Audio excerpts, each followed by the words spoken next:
सो आज हम करेंगे types of solution on the basis of osmotic pressure. तो ऑस्मोटिक प्रेशर को मानते हुए टाइप्स ऑफ सॉल्यूशन क्या होगा। आइसोटोनिक सॉल्यूशन, अगर पकड़ लो आप दो सॉल्यूशन है और इनके बीच में ये सेमी परमेबल मेम्ब्रेन है। This is solution one, solution two. अगर one equal to two with respect to osmotic pressure होता है। If two solution having same osmotic pressure, this is called your isotonic solution। पकड़ लो बच्चे लोग, एक तो सेलाइन जो होता है, saline water contains 0.9%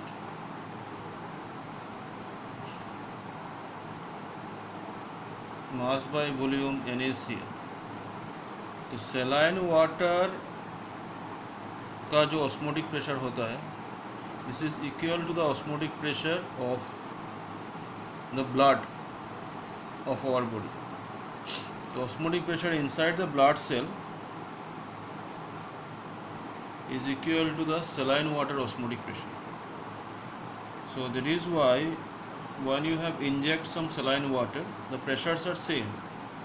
Then how the saline water flows in the body? saline water कैसे flow करता है, क्योंकि प्रेशर तो सेम है, लेकिन आप एक चीज़ देखेंगे कि saline water का बॉटल आपका बॉडी के ऊपर हमेशा रहता है। The height of saline water from the ground is more than the height of your body. So due to the height factor, the saline more pressure in the saline water, and that is why तो ऐसे ही saline water इसमें run करता है body में। Height factor के लिए saline water हमेशा ऊपर रखा जाता है। If you are lying there then saline water है अप। तो height, due to height it has more osmotic pressure, that is why it flows into your body. इसके बाद हाइपरटोनिक सॉल्यूशन है, इसको भी समझना आसान है। तो दो सॉल्यूशन को हम सेमी परमेबल मेम्ब्रेन से रख दिया, तो 1 and 2। अगर 1 का 2 से ऑस्मोटिक प्रेशर ज़्यादा है तो 1 को बोलेंगे हम हाइपरटोनिक सॉल्यूशन एंड 2 को बोलेंगे हम हाइपोटोनिक सॉल्यूशन। तो this is the difference between the hypertonic and hypotonic. मतलब दो सॉल्यूशन को अगर सेमी परमेबल मेम्ब्रेन से सेपरेट किया गया है तो the solution whose osmotic pressure is more is called hypertonic, and solution whose osmotic pressure is less is called hypotonic। तो इसके बाद इसमें एग्जांपल हो सकता है, अगर आपका 1.0% NaCl एंड आपका ब्लड सेल का प्रेशर हुआ, ब्लड सेल हो 0.9%, तो ये वाला हो जाएगा आपका हाइपरटोनिक और ये वाला हो जाएगा आपका हाइपोटोनिक। तो इसमें नोट में क्या होता है कि एक मेडिकल कंडीशन के बारे में हम बात करेंगे जिसको बोलते हैं इडेमा।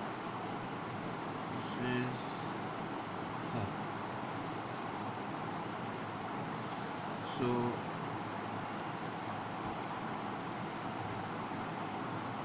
इसमें क्या होता है,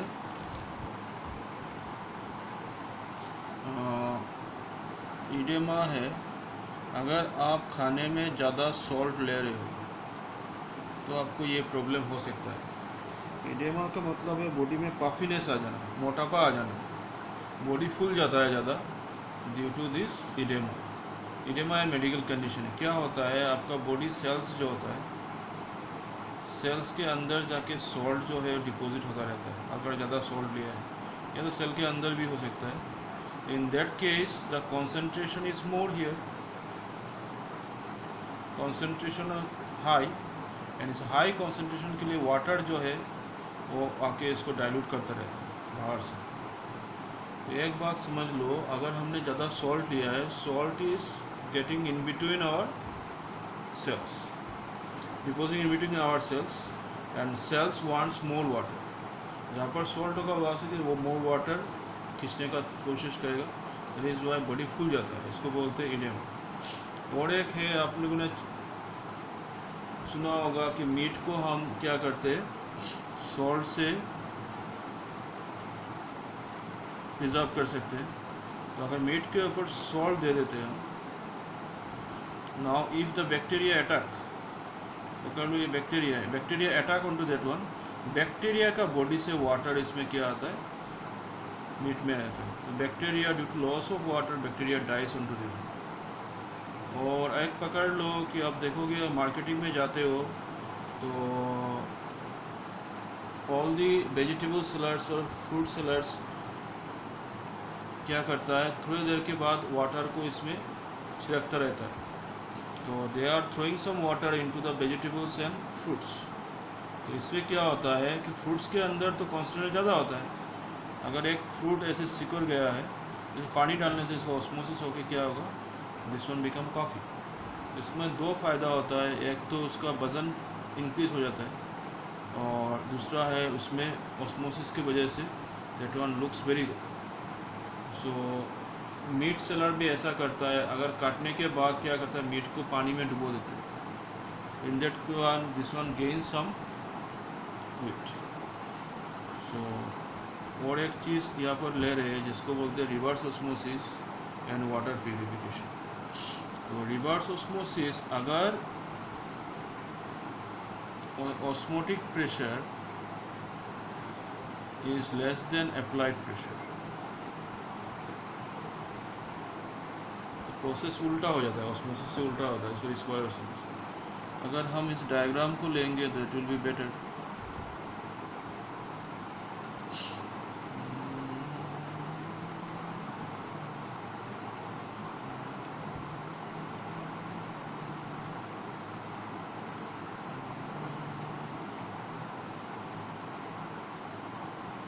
कर लो ये सेमीपर्मनेंट मेम्ब्रेन हो गया, इस तरफ आपका सी वाटर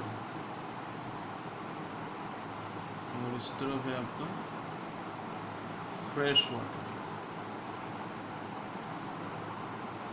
तो एक्चुअली प्रोसेस में क्या होना है कि फ्रेश वाटर से सी वाटर में कंसंट्रेशन ज़्यादा है, तो इसलिए कंसीडर करो, लेकिन यहाँ पर हम प्रेशर अप्लाई करते रहेंगे। If you apply the pressure which is more than osmotic pressure, तो क्या होगा, ऑस्मोटिक प्रेशर के बराबर होने से क्या होगा, solvent will not flow anywhere, but ये जो applied pressure is more than osmotic pressure, तो solvent will flow towards the fresh water और यहाँ से फ्रेश वाटर आप कलेक्ट कर लो। तो ये होता है डिसैलिनेशन ऑफ वाटर में ऐसे करते हैं। इसमें से और एक बात है, आपका जो सेमी परमेबल मेम्ब्रेन है, ये दो कभी कभार एग्जाम्पल पूछ देता है। एक तो है पिग्स ब्लैडर सिंपल मेम्ब्रेन, दूसरा है आपका सेलुलोज एसीटेट।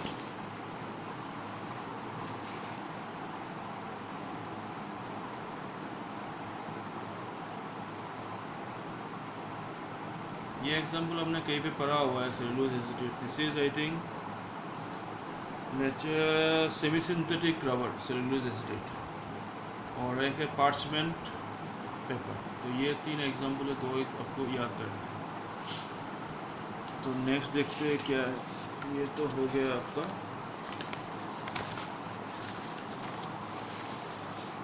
नेक्स्ट आपका बन रहा है abnormal molar mass.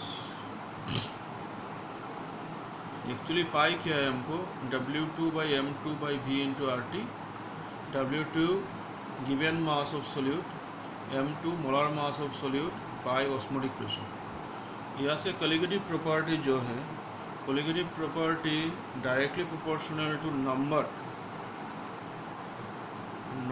Of solute particles. हमने पढ़ा हुआ है कि सॉलिड पार्टिकल जितना ज़्यादा होगा इतना कोलिगेटिव प्रॉपर्टीज़ का वैल्यू ज़्यादा होगा। पानी में जितना ज़्यादा नमक डालेंगे इतना ही कोलिगेटिव प्रॉपर्टी का वैल्यू ज़्यादा होगा। But this one is inversely proportional to M2। M2 क्या है, molar mass of solute, inversely proportional to molar mass of solute हो गया। तो this is what is called colligative property. तो the molar mass which is क्या है, आपको सुन लीजिए एक बार एब्नॉर्मल मोलर मास का definition. The molar mass that are either higher or lower than the expected molar mass are called abnormal molar mass. तो ये abnormality इन molar mass आता कहाँ से? तो एब्नॉर्मलिटी मोलर मास दो फैक्टर है, एक तो है एसोसिएशन के वजह से और है कि डिसोसिएशन की वजह से। डिसोसिएशन पहले वाला समझ लेते हैं। If I have given KCl in water, तो ये एक KCl वाटर में नहीं रहता है, that one dissociate to give K positive and Cl negative. तो हमको क्या है, हम तो वन पार्टिकल दे दिए, तो हम सोचेंगे कि वन पार्टिकल वाटर में रह रहा है, लेकिन वाटर में जाके ये 1 + 1 2 पार्टिकल में कन्वर्ट होता है। तो इस पर क्या हो रहा है, आपका number of particle increasing, when the number of particle increasing, colligative property also increasing, but the molar mass is decreasing। तो ये हो गया। तो मोलर मास, इसमें से अगर कोई भी colligative प्रॉपर्टी को लगा के ये करेंगे तो molar mass will be found to be less. कभी कभार उल्टा हो जाता है एसोसिएशन में। अगर हम एसिडिक एसिड ले लिया है, तो 2 acidic acid combine gives you CH3COOH twice। तो इसको आप सोचेंगे कि ये कैसा हो रहा है, तो इसको ऐसा होता है आपका CH3 डबल बॉन्ड और सिंगल बॉन्ड OH, और इसमें COH डबल बॉन्ड CH3। तो इसमें हाइड्रोजन बॉन्ड हो जाता है, इसमें O और H के बीच में, इसमें O और H तो ऑलरेडी है और ऑक्सीजन में हाइड्रोजन बॉन्ड हो जाता है। तो दिस जो एसोसिएशन होता है क्या, अगर हम 2 पार्टिकल डाल दिया है तो इसमें क्या हो रहा है, दोनों मिलके एक पार्टिकल बन जाएगा। This is 1 particle 1 particle and this is 1 particle. अगर आप पकड़ लो कि पकौड़ा बना रहे हो, तो पकौड़ा में क्या कर रहे हो आप कि एक एक करके डाल रहे हो, लेकिन अगर हम ऑयल के बाहर निकालते हैं, कभी कभार 2 एक साथ मिल जाता है, ऐसे जोड़ जाता है। तो ऐसा है कि in this case particle get associated, in that case particle get dissociated। तो हमको abnormality in molar mass क्यों होता है? Due to the association and dissociation of particle, due to association and dissociation of particle, the number of particle become less or more than we are expected in the colligative property measurement। तो इसको particle कम हो रहा है, ज़्यादा हो रहा है, इसको रेक्टिफाई करने के लिए दूसरा एक फैक्टर आता है आपका, इसको बोलते हैं वैन टॉप फैक्टर, इसको सिग्निफाई करते हैं I। तो I एक तो हो गया आपका observed colligative property by normal colligative property, या तो आपका बन जाएगा नॉर्मल मोलर मास। तो अभी क्या नज़र आ रहा है कि colligative property molar mass inversely proportional है, normal molar mass by observe molar mass. तो ये बनता है आपका बेंटो फैक्टर। नेक्स्ट डे बेंटो फैक्टर को डिटेल्स में एक्सप्लेन करेंगे, इसको चाहिए, ठीक है।